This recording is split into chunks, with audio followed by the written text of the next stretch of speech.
yuko icyambu ni indirimbo ifite ubusobanuro ku buzima bwanjye. Imana igiye Imana yampamagaraga yarambwiye ngo izangira icyambu cy'abantu benshi cyane, rero bituma nandika iyo ndirimbo yitwa ngo icyambu. Urugendo rwa muntu ni urugendo rutangira avutse rukageza atabarutse. Urugendo rwanjye ntirusa nk'urwawe, kabone nubwo twatugana ahantu hamwe ariko inzira zishobora gutandukana. Ese niki twakwigira ku rugendo rw'abandi cyadufasha mu rugendo rwacu?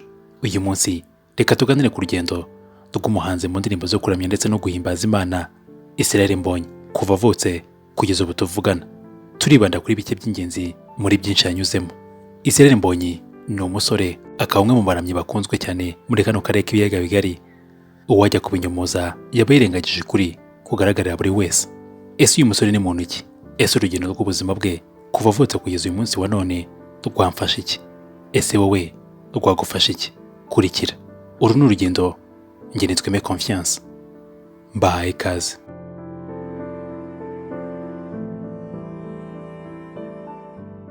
Amazina yiswe n'ababyeyi ni Mbonyi Cyambu, akaba yaramenyekanye cyane nka Mbonyi. Uyu musore ukundwa n'ingeri zose yavutse tariki 20 z'ukwezi kwa gatanu umwaka w'1992, avukira muri Repubulika Iharanira Demokarasi ya Kongo mu ntara ya Kivu y'Epfo, aho bakunze kwita Uvira. Mbonyi mu mwaka w'1997, nyuma y'imyaka 5 gusa avutse, umuryango we waje kwimuka uva muri Repubulika Iharanira Demokarasi ya Kongo werekeza mu Rwanda ahazwi nka Kimisagara. Nyuma y'igihe uyu muryango wa Mbonyi wari wimukiye muri Kigali waje kwimukana none bajya gutura mu ntara y'Amajyaruguru y'igihugu cy'u Rwanda mu karere ka Musanze, aho se umubyara yari afite akazi. Gusa nabo baje kuhimuka barongera bagaruka mu murwa mukuru w'igihugu cy'u Rwanda ariwo Kigali. Umwaka wa 2009 ni umwaka Mbonyi yibuka neza urukundo yari afitiye umuziki. Ku myaka 17 gusa, Mbonyi yakundaga kwandika indirimbo zitandukanye akajya zihereza abantu ngo baziririmbe, kuko we ubwe atabaga yizeye ubushobozi bwe mu kuririmba, dore ko ahanini imaraga umwanya munini yiga gucuranga. Nubwo Mbonyi yakundaga gucuranga, ariko urugendo rwabyo ntirwamubera rwiza habe na gato.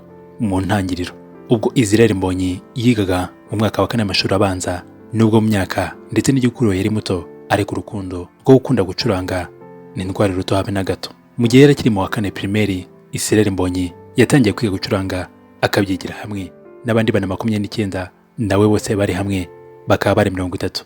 Aba bose hamwe na Mbonyi wari ukiri muto cyane batangiye amasomo yo kwiga gucuranga piano.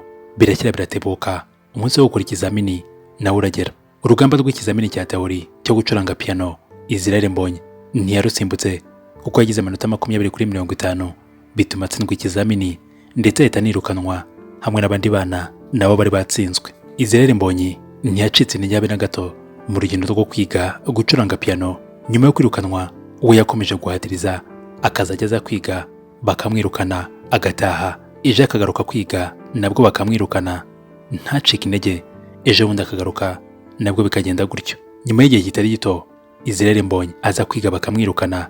Umunsi umwe yaje guhabwa amahirwe yo kwiga, kuva ubwo ntiyongera kwirukanwa ukundi, kuko nubwo yari yatsinzwe ikizamini ariko yari afite umuhate ndetse n'urukundo byo kwiga piano.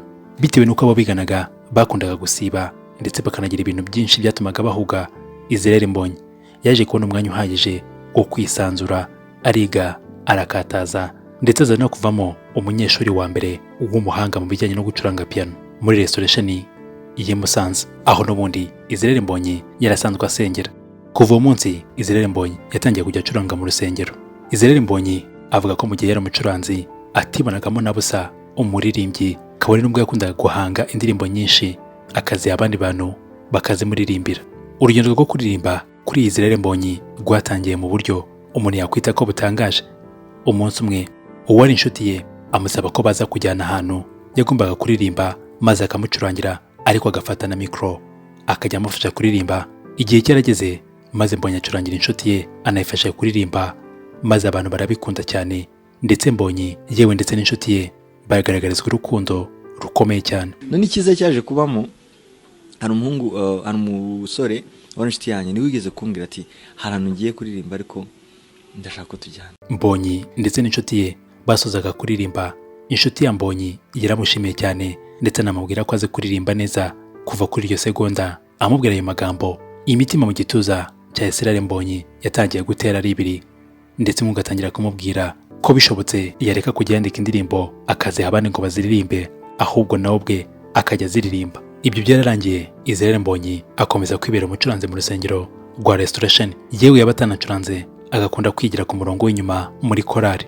Igihe cyaje kugera Israel Mbonyi yerekeza mu gihugu cy'Ubuhinde, aho yaragiye gukomeza amasomo ye ndetse no kwagura ubumenyi yari afite, by'umwihariko bufitanye isano ya hafi n'ubuganga.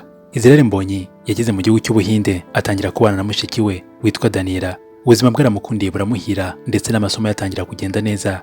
Ubwo Israel Mbonyi yageraga mu gihugu cy'Ubuhinde, yahahuriye n'abandi bana b'abanyeshuri bakoraga ibijyanye na production, batangira gukorana. Indirimbo za Israel Mbonyi zitangira gukorwa gutyo. Ubwo izi ndirimbo zatangiraga gukorwa, benshi mu banyeshuri biganaga na Israel Mbonyi batangiye gukunda ibihangano bye mu buryo bukomeye cyane.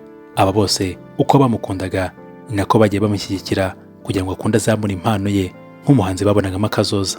Muri abo bamufashije hakabamo abanyeshuri biganaga amakora yaririmbagamo, arimo nka RRF Ministry, abapasiteri bamuyoboye ndetse n'abandi benshi batandukanye bakundaga impano yari murimo. Mu buryo bweruye, ubwo indirimbo za Israel Mbonyi zatangiraga kujya hanze, zarumviswe ndetse ziranakundwa cyane, zumvwa n'abo biganaga ndetse n'abo banaga mu gihugu cy'Ubuhinde, zirarenga zigera mu Rwanda aho yari yarasize umuryango. Umunsi umwe Israel Mbonyi igihe atuje yagiye kubona message ya se umubyara iturutse i Kigali. Afunguye asanga n'indirimbo yitwa Ku Migezi se yaramwoherereje amubwira ngo nayumve, yumva ukuntu ari indirimbo nziza kandi yaririmbwe n'umuntu w'umuhanga. Mu kumva ubutumwa bwa se, Israel Mbonyi yabaye nk'ucanganyikiwe kuko iyi ndirimbo yari ye bwite, nyamara se umubyara ntiyarabizi na gato ko ari indirimbo y'umuhungu we, kugeza ubwo ayimwoherereje ayimwumvisha azi ko ari akantu gashya amuhaye, ntakamenye ko ayohereje nyirayo.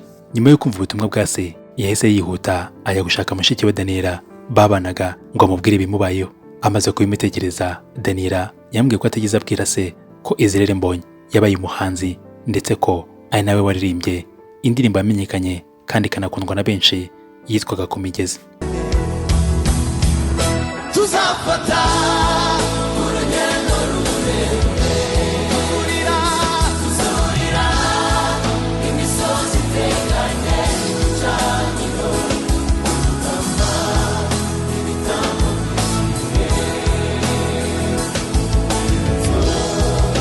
nyuma y'igihe ntawe uzi ko indirimbo zafashaga imitima ya benshi ari za Israel Mbonyi. Se yaje kumenya ko burya bwose kuva na mbere ko umuhungu we ari uri gukora indirimbo nziza ziri gusana imitima ya benshi, barishima ndetse abishima ry'umuryango kurusha uko byahoze. Ahangaha hakaba hari mu mwaka w'ibihumbi 2014 ndetse ukaba n'umwe mu myaka yabaye amateka kuri Israel Mbonyi. Israel Mbonyi ni umwe mu baramyi bamaze kwigarurira imitima ya benshi muri kano karere k'ibiyaga bigari, by'umwihariko mu gihugu atuyemo cy'u Rwanda. Israel Mbonyi kandi ni umwe mu bahanzi bamaze gukora ibitaramo bikitabirwa cyane ku kigero cyo hejuru. Urugero rwa hafi ni igitaramo yakoze tariki 25 z'ukwezi kwa 12 umwaka wa 2022 agikorera muri BK Arena mu maso y'abasesenguzi ndetse n'abakitabiriye. Iki kikaba cyarabaye aricyo gitaramo cya mbere cyujuje inzu ikunze gukorerwamo ibitaramo bitandukanye ya BK Arena.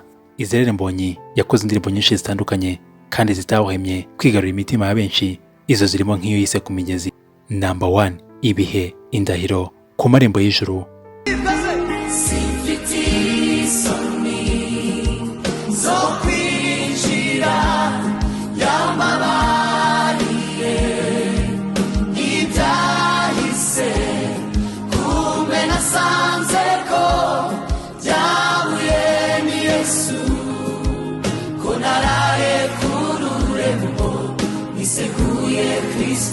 Yaratwimanye, Umukunzi, Karame.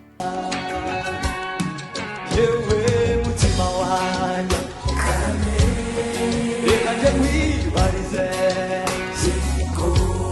sinabura gukunda ndetse n'izindi nyinshi zitandukanye. Uyu ni umwe mu bahanzi bahagaze neza ku ruhande rw'umufana mu ndirimbo zo kuramya ndetse no guhimbaza Imana. Ni umwe mu bahanzi bakomeje guca uduhigo twinshi dutandukanye bizagora benshi kudukuraho, nubwo ikiba kigamijwe ahanini ari ugukwirakwiza hose ubutumwa bwiza bw'Imana aho gushimwa ubutwari.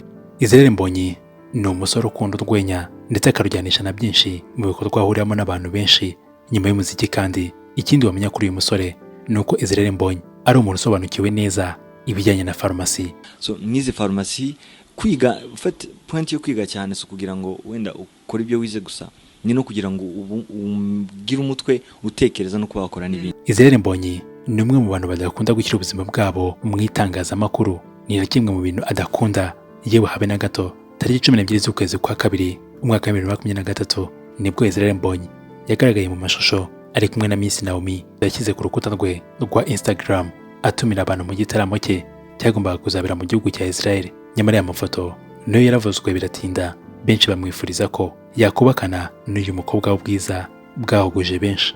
Nyamara nyine ubwite niyo bitinzeho kuko aya mashusho yafashwe mu buryo bwo kwamamaza igitaramo yagombaga gukora. Ibi byari by'ingenzi wamenya ku buzima bwa Israel Mbonyi cyambo wamenyekanye cyane nka Israel Mbonyi. Niba aricyo bifuza ko twazaganira ubutaha, twandikiye muri comment. Uru ni urugendo, njye nitwa Confiance.